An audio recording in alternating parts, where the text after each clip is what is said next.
Përveç këtyre emrave që i kemi finalist, domethënë Gjestin, Rozanën, Lajertin edhe Eglin, kush mendon ti që tjetër ish dashme të qenë ose kush sipas teje e ka merituar edhe finalen ose me qenë 4 finalistë tjerë sipas teje që ndoshta kanë dalë edhe padrejtësisht, çu the i urren padrejtësit.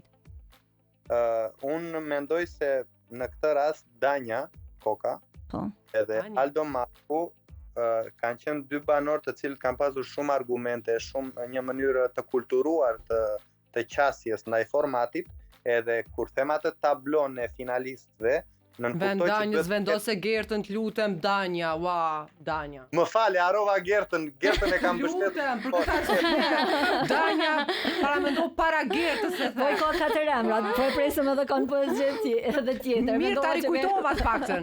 Mirë, nuk e harrove krejt. Normal. Po, Gertën e kam menduar gjithmonë, po Gerta u zëvendësua nga Egli për shkak të lojës në çift se të paktën sipas mendimit tim, se unë jam produksioni dhe tash bie që pak kodër produksioni. Shiko, çdo emision, mendoj unë, e ka një skalet, e ka një pikë referimi. Sigurisht, patjetër. Kështu ndërtohet, por nuk mund të jetë poshtë, domethënë gjithë njerëzit që kanë votuar, edhe të them që jo është siç e mendoj unë. Shpesh mua më bën shumë akuza, madje kanë kaluar edhe në ofendime këto kohë, sepse pse unë jap mendimin tim. Mua më pëlqen që të ndodhem në panel me njerëz që argumentojnë, që tregojnë dhe mendimin e vet. Ndoshta kam dhe unë gabim. Por nuk mendoj që Egli kishte vend në këtë finale. Po, dhe kush janë emrat tjerë?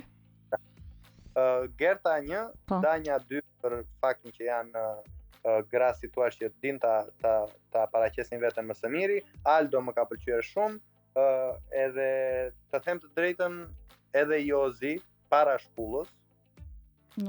Mendoj se ishte një pretendent i mirë, pasi të them atë që mendoj unë është që ka sakrifikuar shumë për atë lojë. Është grind me Rozanën, me Gertën, është bërë palë me njërën, është bërë palë me tjetër me Gjibanin, në ana tjetër me Gjestin, konflikt.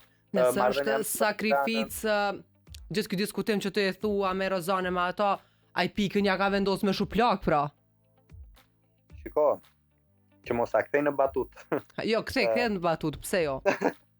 Ai te kënga e ka quajtur veten Jozi Kryefjala, edhe deshi në mënyrën më të shëmtuar ndoshta, vërtet u bë kryefjala këtij Big Brotheri me një veprim të pahishëm që nuk e ka bërë askush në Big Brother.